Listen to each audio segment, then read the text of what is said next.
And this webinar will be recorded in both versions, so in English and Portuguese. So I invite all those who haven't had the opportunity to access our previous content. So please follow our webpage, our YouTube page, and please take a look at our previous webinars with great access, with great page views rates. In our webinar about point of care, more than 9,000 views currently.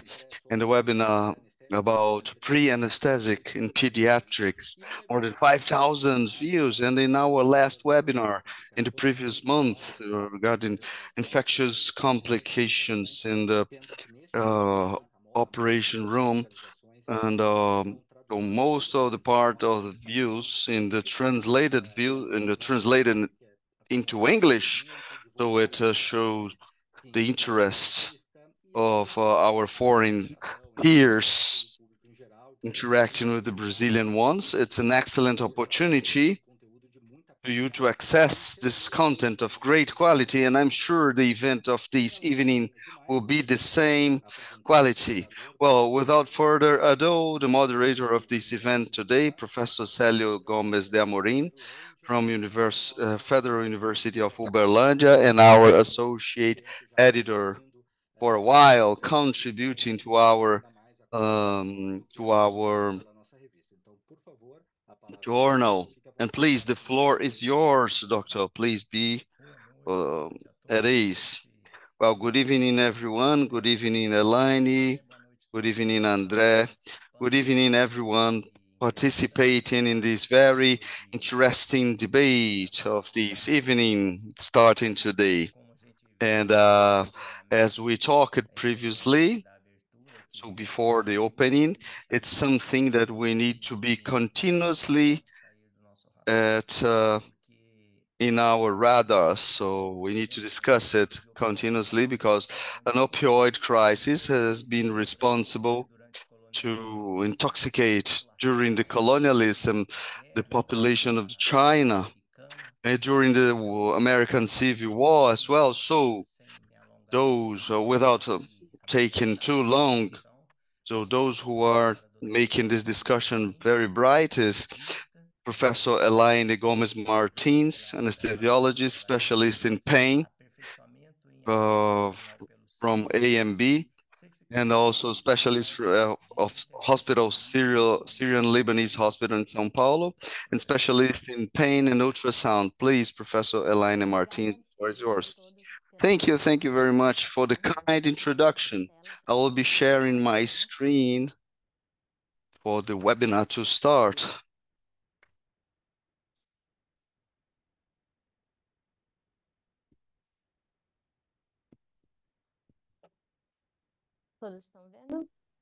Well, just confirming if you can see it, okay? I would like to thank this kind invitation to talk about such important theme, a great responsibility here. As a physician, pain physician, I have all this expertise. Well, talk about this theme that we need to talk about. It's a Brazilian reality. Every pain physician, every anesthesiologist may think about this possibility to reach that, well, to make the prescription of opioids to be individualized and protected by criteria, to not have a pandemic or an outbreak of prescriptions. And then we'll talk about by anesthesiologist prescriptions during the pre-op and this crisis that we can see very close to us, an opioid crisis that happened in several places. We see TV series talking about this. This is good because the theme must be in our daily routines. An opioid crisis in the United States, in Canada, that made us think about global changes. Well, the reality is, in every country, including Brazil, we have deaths regarding, so consequence of opioid usage. European deaths are increasing, and if we making a good account of this. In my practice, I see in my service or as in my office addressing pain, I see this problem each day more close. Prescriptions, opioid prescriptions are common in uh, in more severe cases because those analgesics, those painkillers are efficacious, necessary, but we have risk factors for chemical dependency and an overdose. So 100 million of Americans with chronic pain, we have a global pain problem associated with large-scale opioid consumption.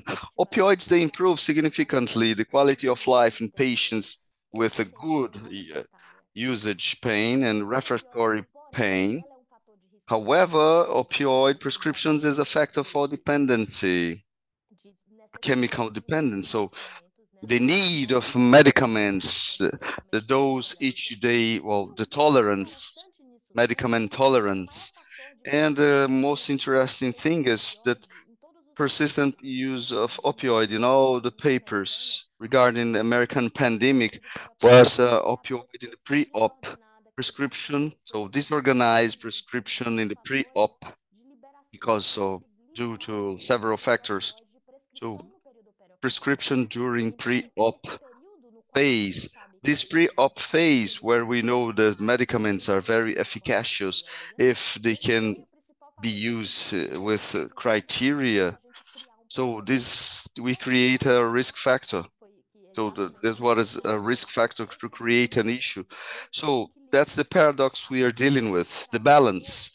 So the prescription for pain increase, the persistent usage of opioids. If you have a disorganized prescription, very liberal prescription of opioids, okay, made and all the papers in American research publications. So the opioids, the pre-op, so they had it was the fifth sign as the fifth vital sign is kind of obsolete because what? Because we've so considering pain as the fifth vital sign, using this as a quality indicator, made all the patients, made all the hospitals using this as a quality indicator for the pre-op phase performance. So in being this a quality indicator, because it's the fifth vital sign, physicians, they had obligation to treat pain because this was a quality indicator.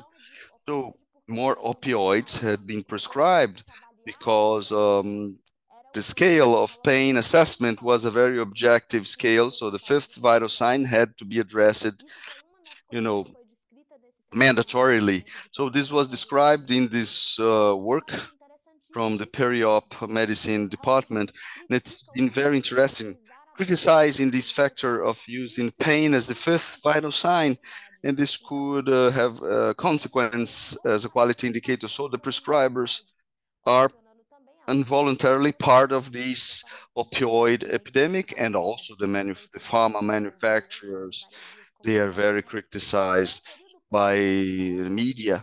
So in the pre-op phase, according to these factors I've described, so the importance of opioids for pain control, it's a great challenge. And as anesthesiologists, how can we act? Well, what are the evidences we have deal to manage those medicaments in a way that we can use those medicaments in a very efficient fashion without having the side effects associated? Do we have evidences that about the risk patients? Do we have evidences as hospital managers have something as a protocol to avoid this epidemic to be installed? Well, anesthesiologists, surgeries with high prevalence of pain, orthopedics, backbone, oncology, and great surgeries in general, they have the post-op pain, high pain occurrence. And so we need to, we have the data about most risky surgeries, but patients are different. Which patients will demand more opioids? So despite the surgical type is good characteristics. May the previous use of opioids, does it influence made or pre-op opioid usage influencing the occurrences, intra and intra-op occurrences? Do we have pre-op strategies for pain control? Well, let's talk about it. It's about balance. It's about balance between pain and prescription, a balance where we make it tailor-made for each patient, and then we act in the pre-hosp, intra-op, and post-op. So we have guidelines about it. That's interesting to acknowledge. The first guideline, the Levy, a multidisciplinary, international multidisciplinary study that talks about how to prevent the problems generated by opioid usage in adult surgery. And they guide anesthesiologists and peri-op care in 10 recommendations, because according to expert opinions, a group of expert opinions, they gather together to establish the best practice for opioid usage to avoid complications, to avoid abuses of opioid consumption. And besides those 10 that I will talk about, and the main ones, that where we have a very important action. So all the patients, we have this multidisciplinary, and all the patients, they have opioid risk, and we need to minimize the peri-op opioid usage. They consider as a protocol, any patient can have a risk factor to opioid usage, and considering every patient as a risky patient. So the peri-op goal will be pain optimization before, during, and after surgery, and also assessing psychiatry factors, pain killing, guided by functional factors, multimodal pain killing as a pillar for the peri-op treatment, and when in the wave, being very didactical. So the peri, intra, and post, very well didactically divided. So in the pre-op, risk factors that make opioids to be more consumed during peri-op. So and the risk factors, so psychiatric factors, psychological factors, so catastrophization of the process, and not only this, but the expectations of the patient, they may be optimized in the pre-op. Only optimizing this, we can avoid and decrease the opioid consumption. And that's very interesting, because when I get, for example, post-mastectomy syndrome in great surgeries with a chronic risk. So the only factor that influenced the patients to evolve with painkiller was psychological and catastrophization of the process. And why I'm telling this? Because anesthesiologists, so it's not worth it to assess intra-op without knowing the pre-op risks. Catastrophization tends to leads to more opioid consumption. So this is a pre-op risk factor. So in the pre-op, I need to know that if patients are getting opioids, and if they're getting opioids, we need to plan the harm. We need to plan a harm reduction for the pre-op and peri-op, if possible, electively, without getting too much opioids. Every paper showed that as much pre-opioids they take, more chances to have intra-op complications. So those are the pre-optimization factors. In the intra-op, according to those papers, they talk about multimodal, so multimodal analgesia. So in all the guidelines and protocols, this is the main approach for the patient. So main approach for the patients. And besides, not only intra-op, but also something that I can see as a failure of ours in the hospitals I work, prescription of the patient's discharge. It means to be more criteria. So by the pain physician or the anesthesiologist to be oriented.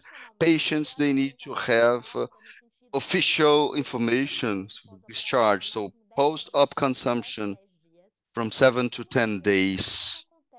So, and what happens? Many times, patients, they receive medications and they use in the short time, but they store some medication because they do not have orientation to throw away if they do not use. So, and they just store the opioids. When someone has a problem of pain, I give pain, use this opioid prescribed to me for my surgery to another person. So institutionally, we need to establish, as we have in other medical approaches, for example, if medicaments they remain, we need to have some place to throw this away in a safe fashion because the purchase have been so to use maximum 10 days and they have medicaments remaining. So we rarely talk about freely about this to structure institutional protocols based on evidence. So we have actions in the pre and intra and the post-op. That's what this paper talks about.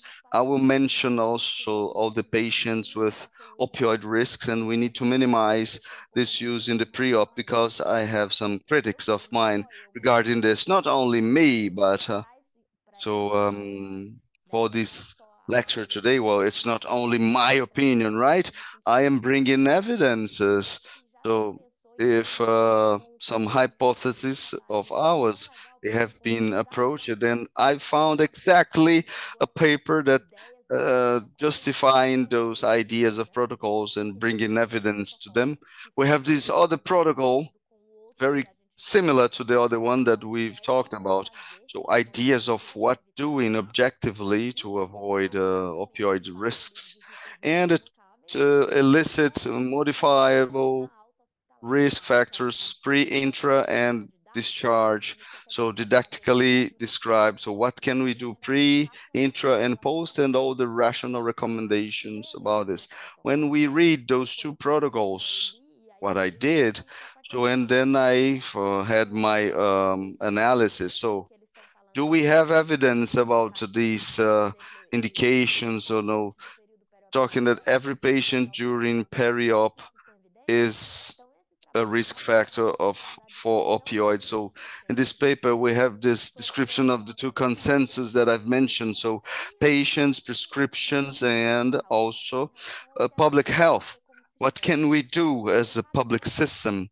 So each point has been assessed. So opioid conscious consumption, stratifying the risk of addiction and everything based on planning. So tailoring all the prescriptions. So, and then summary, pain control must be optimized.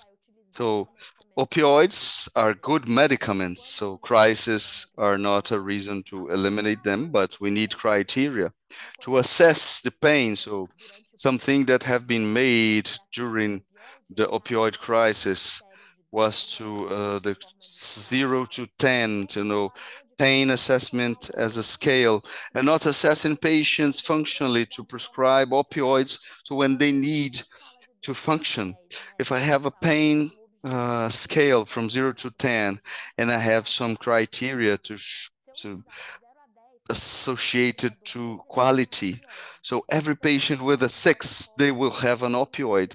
So I have a protocol that I leading me to prescribe opioids. If I assess the pain functionally, I decrease the chance to prescribe opioids without good reasons. If patients they can have a scale from 0 to 10, like for example, can you drink water, can you eat, and so you can gait, can walk. So if they have function, they are under rehab. So nowadays, anesthesiology and pain control is linked to rehab. And if I can tailor-made, I I will be more cautious. So this work criticize protocols. We have protocols to leading us to prescribe protocols, but the most sensible thing in front of a crisis is to tailor-made health assistance and pain killing with criteria, not prescribing opioids using 0 to 10 scales. So immediate action opioids must be prioritized.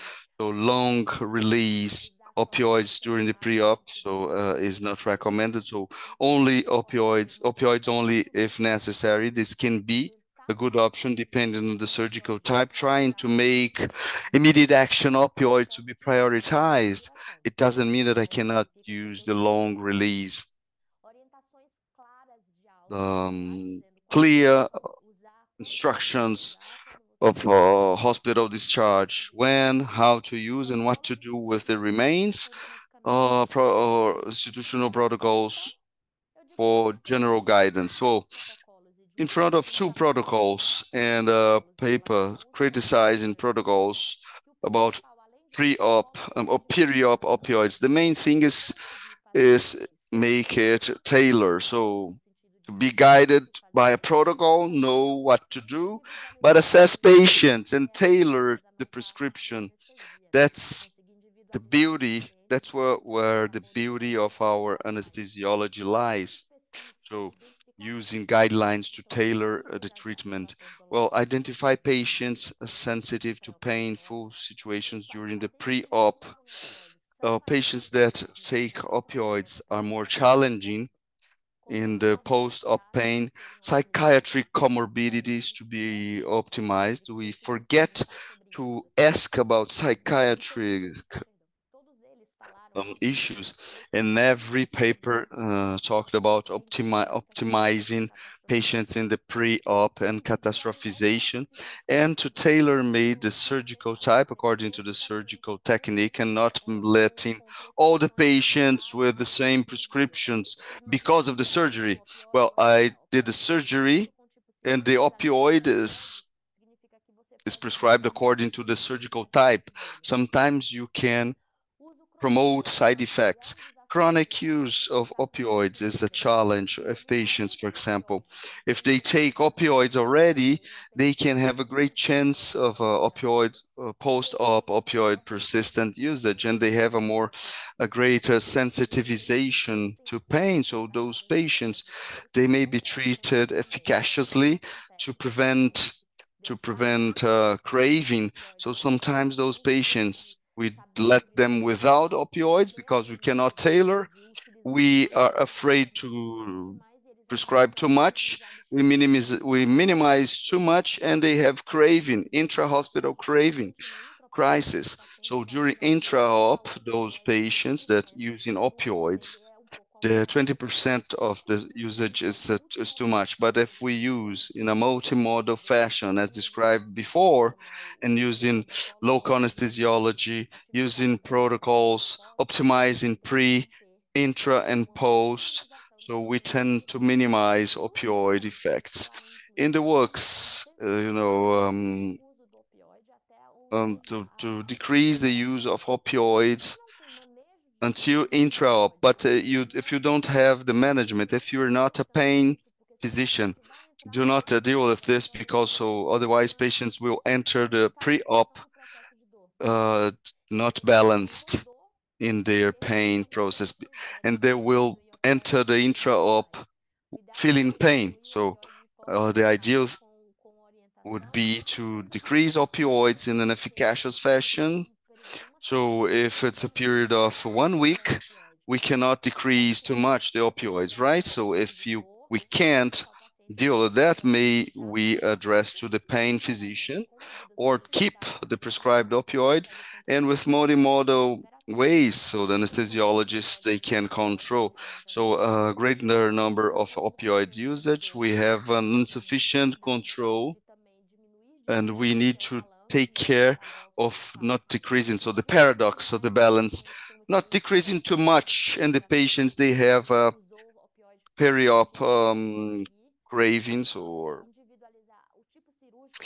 not individualized, not being able to manage the surgical type patient and manage. But regardless, the goal of the anesthesiologist is to decrease intra-hospital opioid consumption because it's also related to side effects mitigation. And in the post-op, maybe you can not have opioid prescription, and it will lead into identifying risk factors of substance abuse. But so assessing this, is this subjective or may we have objective criteria for those patients to have a chance to evolve using post-op opioids? So everyone in the period, in the pre-op period is risky. That was the discussion regarding the first protocol. So really, to all the patients considered as risky, so it's difficult to deal with this.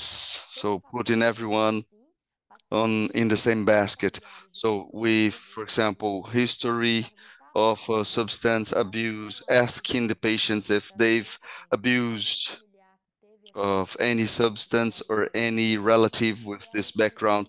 Unfortunately, women, they have greater chance to evolve consuming post-surgery opioids, so it's related to gender, age between 16 and 45 years old, the type of substance, if they've had used opioids or cocaine.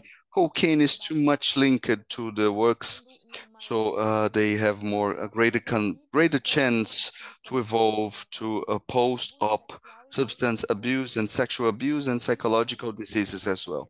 Well, we have some disorders, personality disorders like borderline or cluster B borderline. So they tend to abuse more of substances because of personality. And knowing this in the pre-hospitalization, so can plan and we need to have a more detailed or a pre-hospitalized approach, humanly dealing with them with a greater attention regarding substance abuse. So it's about planning, it's about centered care on the patients. So risky factors, so you can use in papers or in universities which factors may influence patients so to post-op opioid abuse. Severity of chronic pain sensitization. They tend to have more this control, but it's not necessarily the theme of today. The theme today is how much we can take care of them, mitigating the risk for them to lead them to the post abuse.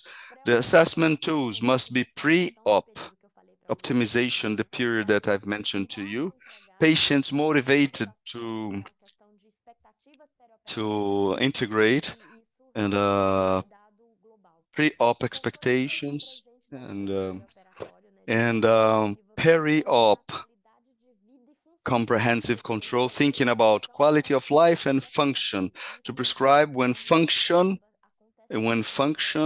is compromised, only when function is compromised. So, and instruments to assess the pain perception, avoid objective scale only, use subjective scales. We have functional scales as well. It's very common to have patients with femoral fractures, and then the residents they assess, and patients they tell they're not having pain because patients are in the hospital bed, but they can't move. But why you can't move? Well, because I feel pain. And then the residents, they tell, oh, patient is not feeling pain. Well, they can move. No.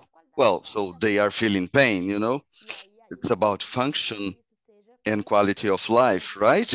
So, and we need to do this through validated scales, visual and analogic. It's a numeric scale, but we have other instruments to help. Some patients, they have secondary side effects, and it's somehow, so we have side effects, not only addiction, but also medicament tolerance to opioids. Those are considered side effects. Those side effects are the consequences of hospitalization increase, and also respiratory depression and overdose.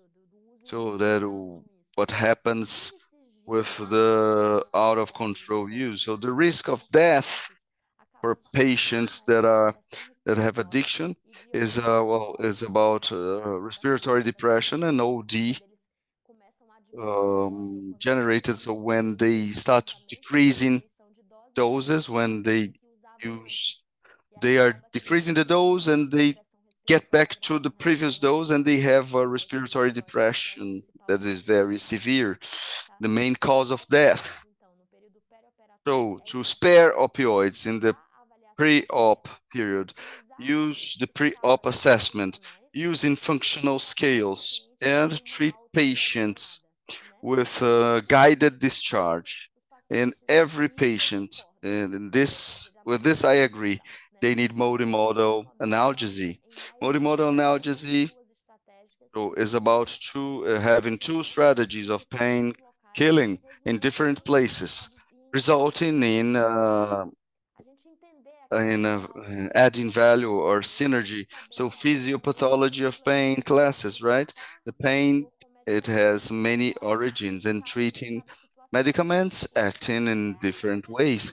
The benefit is what we've had, so decrease in the peri-op opioid consumption, reducing side effects and reducing hospitalization. This way, in a multimodal fashion, I have other medicaments that I can optimize patients and optimize opioids only if necessary, and those of short-term duration opioids. That was the protocol talked to us. And I'm a fan of localized and so using human anatomy that is beautiful, right? So we can see the human body functioning, making anatomy to work with us to segment pain killing to according to body parts, using local anesthetics, not making patients to have, um, for example, to have a decrease of peri-op inflammatory response. All this make a general optimization in terms of nociceptive stimulation. Assess each technique, but localized anesthesiology is linked to greater results regarding less consumption of opioids. That is our goal. We don't want to eliminate opioids. We want to decrease. Non-pharmacological measures are each day more used. Well, it was very interesting where I use it to work. So in elderly, they've used pre-hospital acupuncture to decrease the stress of the patients. So non-pharmacological measures, sometimes we underestimate. They are very important to the patients for an intra-hospital experience that is better, decreasing opioid and thermal measures and all the factors regarding psychological improvement and the kind of anesthesia. Localized anesthesia, so epidural analgesia, and with positive implications and less complication, that makes multimodal to be the critical point for us to make opioids in the peri-op intra-hospital period to be optimized. And regarding post-op, not only the prescription optimization, what to prescribe to each patient. Well, to try to train physicians. So regarding all this, which medicaments and let it clear to each patient what is the duration of the post-op pain control, and if those medicaments they can be used after, so what to do with the remains. Well, and patients with better orientation after discharge, they have less consumption of opioids and the follow-up. And the post-op, well, we can use post-op opioids, but we need to avoid, it's desirable to avoid as much as possible using the multimodal, common analgesic, Colidine, so everything that we can use for not prescribing opioid in the post-op, only if extremely necessary. Patients with mental issues and abuse of substances, they are more at-risk patients. And I'm talking about, so peri-op and prescription is the first thing for patient, first chance for the patients to get to know opioids.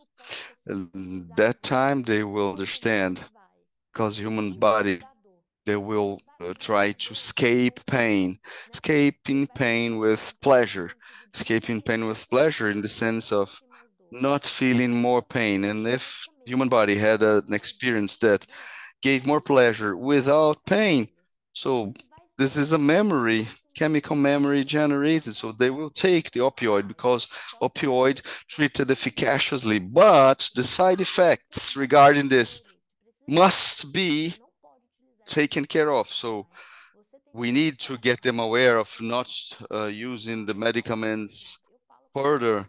So I talk to my patients. I want you to know, to tell me when you are stopping using those medicaments. I want you to use only for 7 days, and they are not more. Before, Brazilians and my patients, they used to have opioid phobias, like morphine is life ending, or morphine is when I'm very bad, but it's not a reality. We know the risky factors. So those women, 16, between 1645, that got other drugs. So those patients are the risky patients. So you are at risk, and I will need you to take a great care of your consumption and need to share knowledge. It's kind of co-responsibility regarding prescription. So using peripheral block and a plexular PCA, it's a reality, but sometimes they do not take this home. And something that happens, so that I see since I do a lot of localized anesthesia, if I don't approach multimodally, I have the rebound effect block.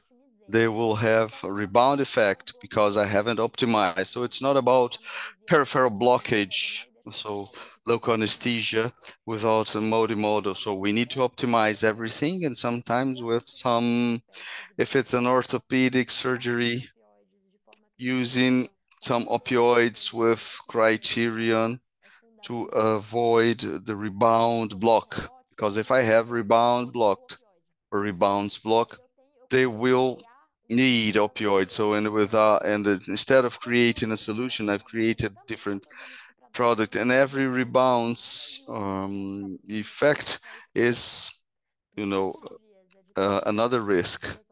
And every prosthesis surgery and so peripheral blocks, the works they did not show the most of the papers not show too much evidence of not evolving without less chronic pain.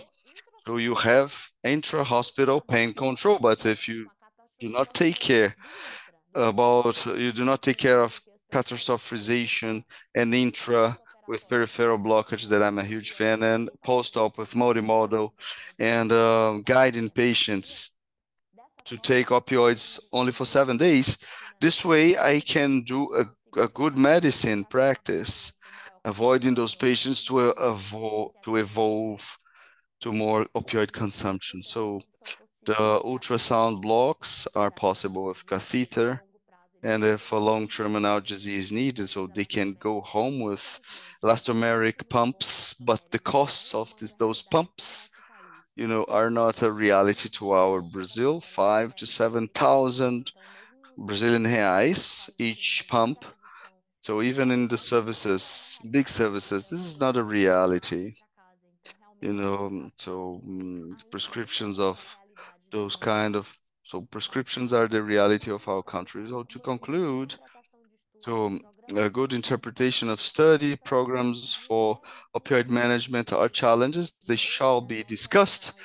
So this webinar of today is very important to bring this to light and talk about organized and tailored prescription for those medicaments.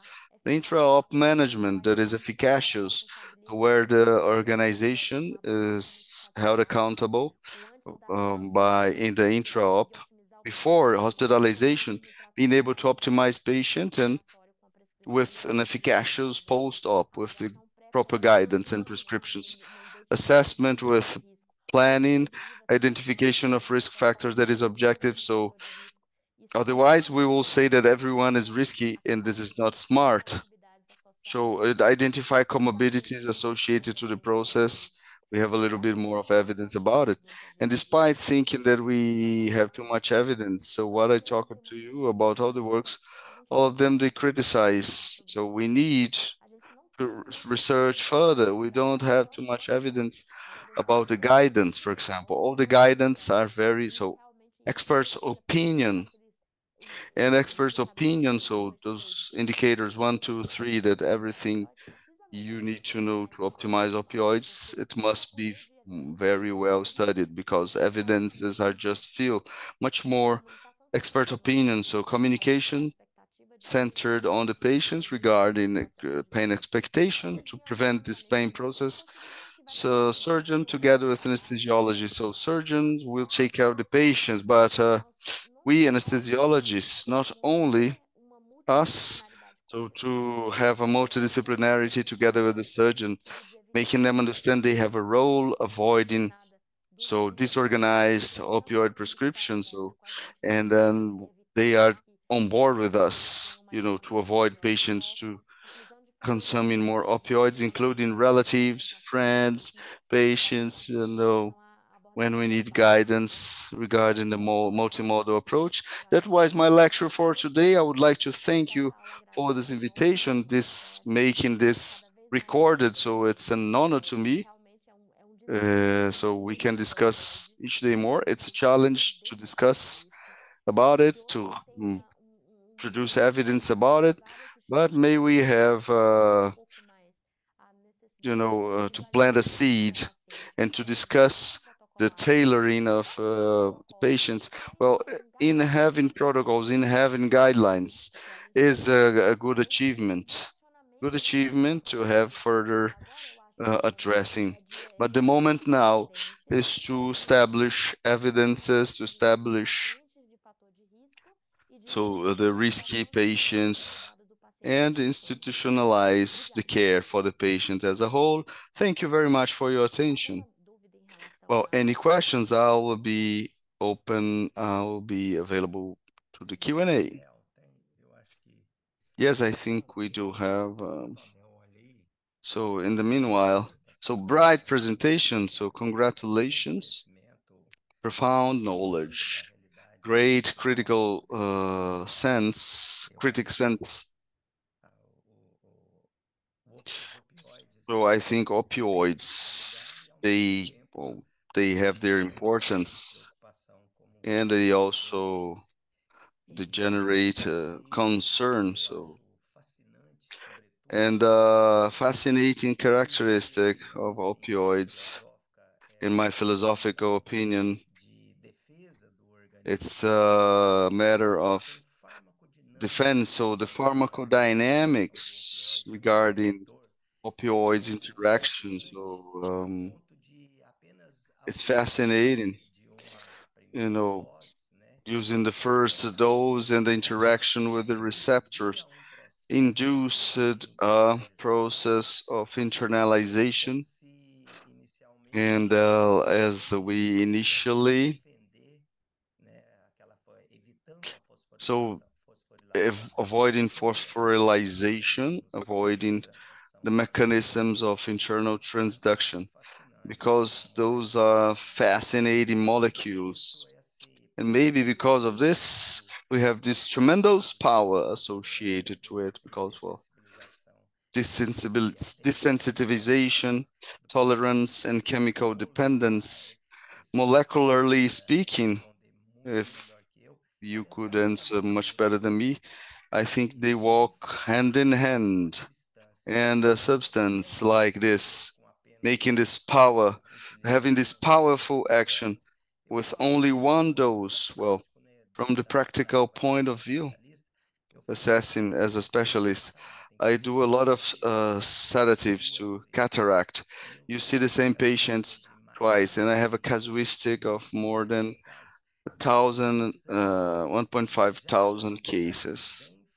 And in the second, they are sedated, and I like a good sedation to make them comfortable. And when they come in the second cataract, 1 week after, it's impressive. It seems that it's not the same effect of the first dose. I don't know if you work with this kind of an anesthesia. So it brings some characteristics showing the power of those molecules causing profound alterations and the membrane level. What do you think about it? Well, very interesting that you've mentioned patients, they end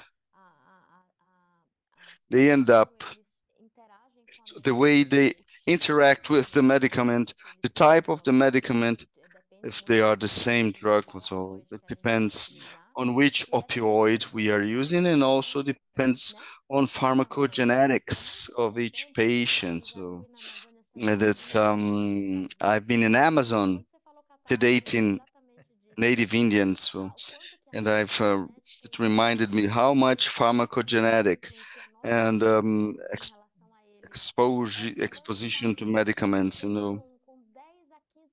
So with 10 to 15 micrograms of fentanyl, patients, they had an absurd response. And patients here in São Paulo, you know, that been they had been exposed to all the medicaments. So when we can have environmental, pharmacogenetic, and also the type of molecule, if it's pro-drug or if it's an antagonist of antagonist, etc. All this influence in the patient response, and I agree with you. Patients, they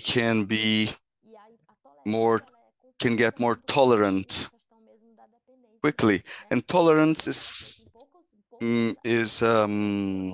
confused with dependency.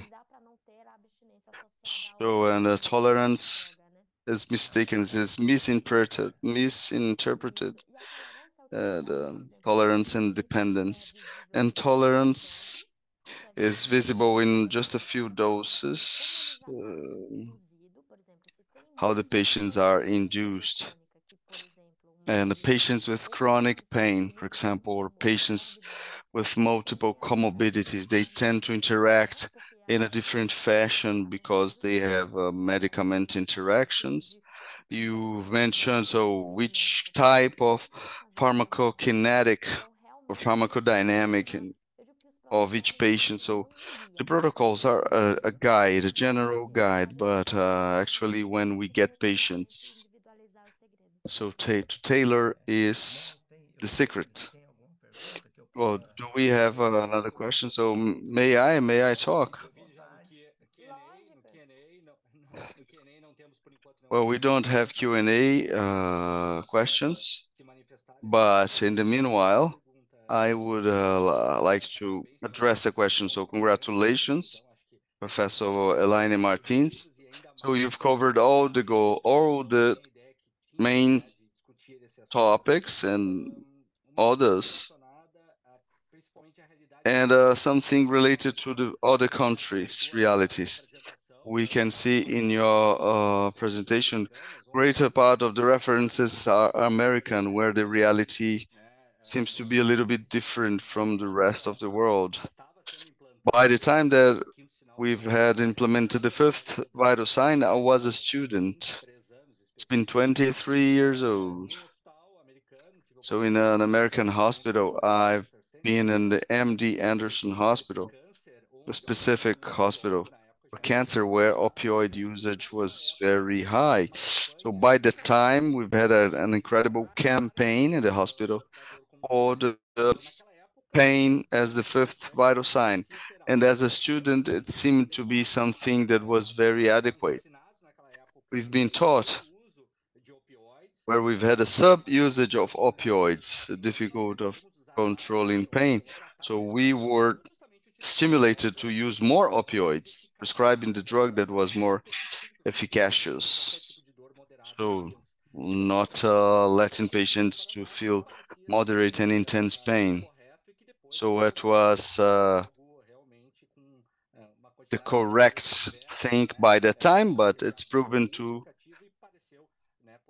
feature lots of side effects and after a while. So and this in the population of the United States with all the drugs and other opioids, illicit opioids compared to Brazil. So here in Brazil, even after the fifth vital sign, the opioid usage was very low, much lower than the American one. So my question regarding this about opioid consumption in other countries, not the United States, is this a reality? The opioid pandemic is a reality in other countries, specifically in Brazil. Do we have data regarding this? Well, actually, pandemic in the United States and Canada, it's a little bit Canadian as well.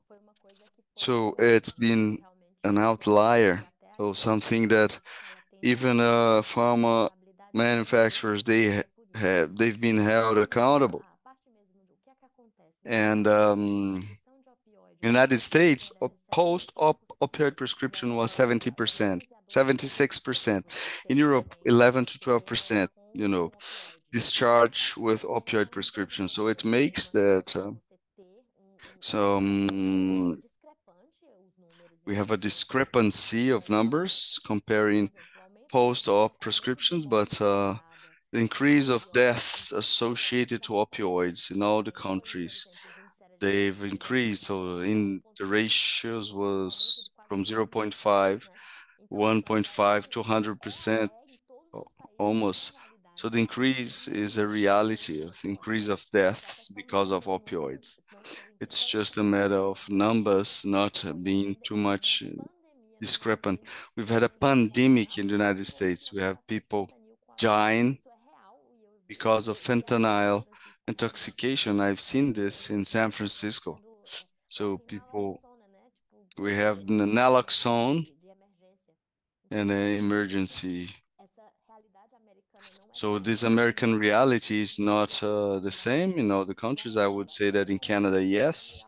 In Europe, we have this increase in deaths, but the prescription of opioids is lower, and here is also lower in Brazil. Okay, no, please, please. So just adding up, one more question. So regarding this, in Brazil, we don't have too much data, but we have a concern about it, right? And the illicit consumption seems to be increasing. So it's a concern we do have. And then my question. Oh, today many colleagues they do not feel at ease to prescribe opioids. So the American Pain Society, they've had a potential processes, potential judicial claims because they've been favored to opioid prescription. So pharma companies held accountable correctly because of the increased prescription, and all the physicians, also the physicians being held accountable because of the prescription. So here in Brazil, we are a little bit afraid to prescribe opioids, strong or weak opioids. What is your recommendation regarding this? Our concern of letting patient without the proper analgesic coverage with all the drugs, even with multimodal. So in those patients where pain control is not enough, with no possibility of localized anesthesia, in those patients, are we authorized to prescribe strong opioids? What is your opinion about it? Well, I think it's all about guidance. I think so. I've been a pain physician in hospitals during a while, and I've prescribed discharge in a very well-oriented and tailored way, according to the kind of surgical type and the chances of not getting post-op. So the discharge was only after the block because we could know if patients would evolve. So maximum 7 days of opioid usage, regardless. So strong opioids of only short term. So we need to optimize others, but even though we have a strong, a great surgery, it's not if we cannot prescribe only if necessary to tell patients to get back to our offices to assess them closely. But I see adhesives being used in an improper way, and Transtech and others. So it's an opioid with all all the side effects. So less risks of addiction because it's an adhesive, but all the risk factors to constipation, tolerance, everything we've described. I think actually we don't have proper guidance regarding adhesive. It's an alert that I am launching, right? For us to think about to study a little bit more about the factors, those adhesive prescribed arbitrarily for orthopedic surgeries. I can't answer if this is something that is bad or good, because we don't have evidences to post-op. But the guidance is not to prescribe too much. It's being used arbitrarily, adhesive for post-op. So adhesive are not very well recommended for post-op, but they have been very much prescribed. So guidance, I prescribe opioids, but according to the real need of each patient, guiding them finish the usage or if they have questions to um, ask for help, but to make them to use only if necessary, not to prescribe. So in the long term, so they need to take it every day is because the pain is not improved, and using opioids only if necessary. That's my approach. Okay. So, fellows, we have one more seconds, 30 more seconds. So extrapolation, for example, in the peri-op to the daily routine and to the streets. That is a reality. So this is very impactful from 2000 to 2015, almost 500,000 deaths because of OD, specifically related to opioids. And in 2014, it's been equivalent to 1.5 times the number of deaths caused by road injuries. Well, the moment that we've achieved the limit of arbitrary prescriptions, the professionals that do not have the proper knowledge about the substance usage. Lots of specialties prescribing opioids, and this being made chronic, and then someone goes to heroin on the streets. And when in around 2013, 2014, the manufacturing, this is a very critical data, so illicit fentanyl manufacturing entering the market, combining with the effects of cocaine. So a marriage of two very lethal marriage of substances. That was my remarks that extremely concerning. That reminds us about everything you've mentioned. So as responsibles, with this responsibility in front of society, and so trying to talk about the mitigation, in the post-op opioids because of those medicaments are so powerful. I've compiled data that are very critical in parallel with the hospital crisis of using opioids. Just my final remarks to make people aware, this is very important in my opinion. Okay. Well, I agree. I totally agree with you.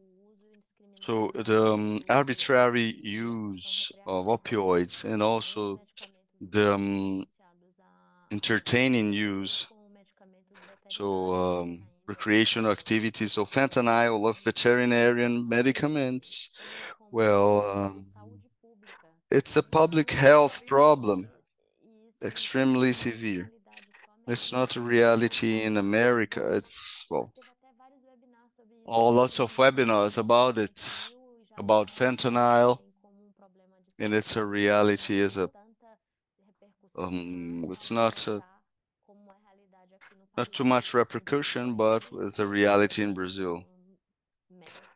So we as physicians, so taking care of patients globally, knowing that so the peri-op, the first contact of the patient is the main risk factor for the patient to use it afterwards.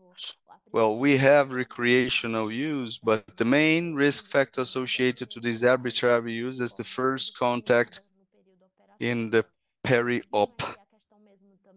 And the prescription of discharge, prescription during discharge, and what to do with the remains. So this is the risk factor to take care of, right? To properly, discharge. So it's not something about pain killing everyone's pains, but it happens. In 2014, oxycodone and hydrocodone, they've been the flagships about this, extremely responsible for this deviation of purpose. Well, Professor, I think this is, if we could talk, through the night, so let's respect the only one question. So just one final question about which opioids, short action opioids, preference post-op. Oh, strong pain, a strong opioid. What is your sequence of prescription? And the post, what opioids you prefer? Well, the ideal thing would be to have the experiences of the patients with the medicaments, which were the intolerances patients had, and according to this, choose properly. So recently, I am forwarding. I don't use too much codeine because it features a more unpredictable action, and so we need predictability and replicability. And as codeine features different metabolisms and constipation, I've been using codeine. I've been not using codeine. And regarding protocol, so it's not my approach, but I'll try to use this. It's not using combined medicaments, medicaments combined with opioids. Traced, for example. I like it tramal because it has a different Tracet is differentiated compared to tramal. So that's about mixed pain. If we had tramadol, using tramadol and letting paracetamol differentiated, because Tracet and those combined drugs, they are criticized. Mm, well, to strong pain, not to strong pain, but just giving you some guidance. So if patients they can, I'd like to tapentadol because I can differentiate the 100 and 150. It's an noradrenergic, good action, modulating pain differentiatedly. So tap, tapentadol to the post-op I like, but it's not a reality of everyone. Methadone, not a like which one currently.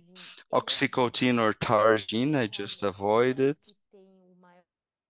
Greater chance, so the long duration I've mentioned. So the rescue or the rescue pain, it doesn't make sense pharmacologically.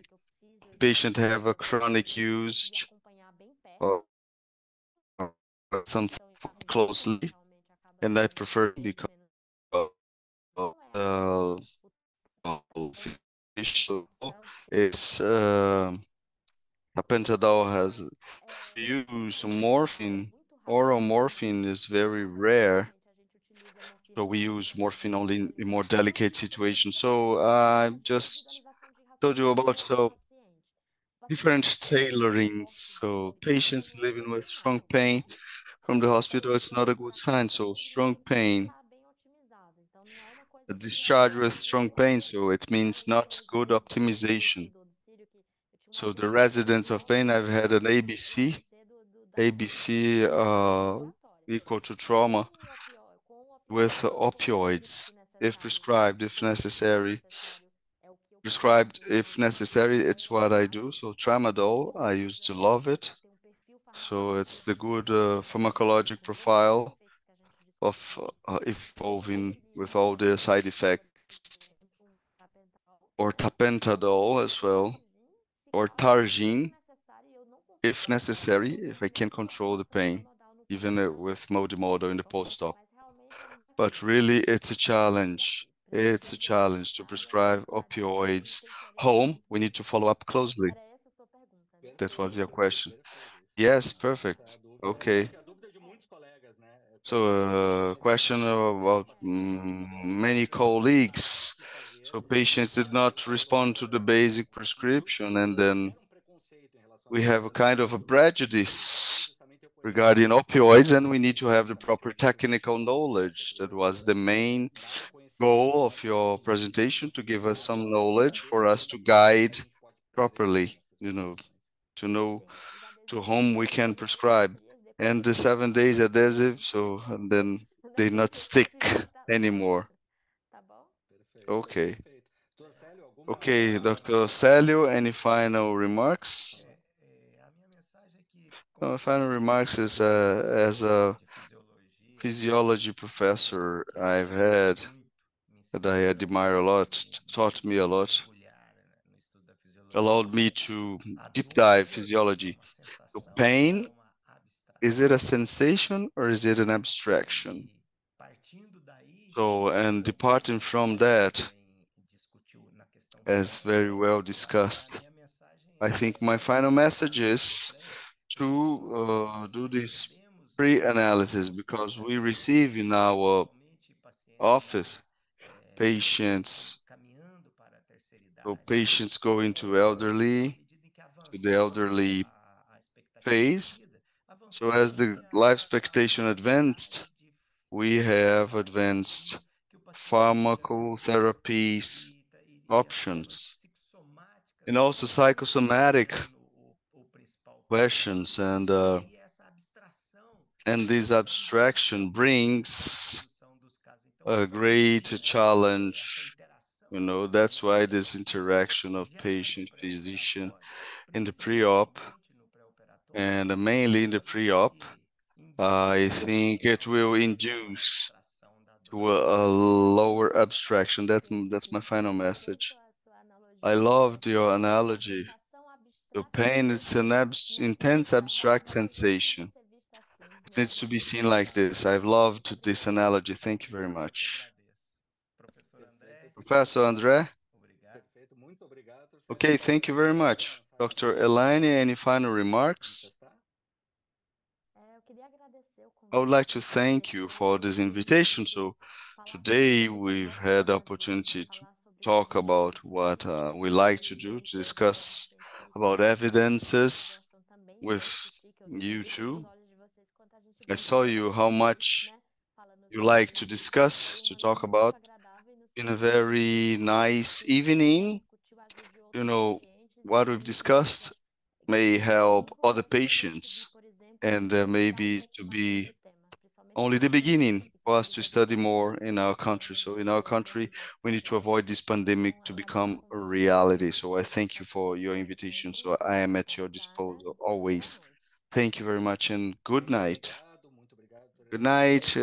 Thank you, Dr. Elaine, Dr. Célio. This webinar has been very bright, and I thank you for your attention. And I'll see you the next webinar, the last October Thursday. Bye bye. Have a good night. Good evening, everyone. Good night, everyone. Have a nice rest. Thank you for the opportunity.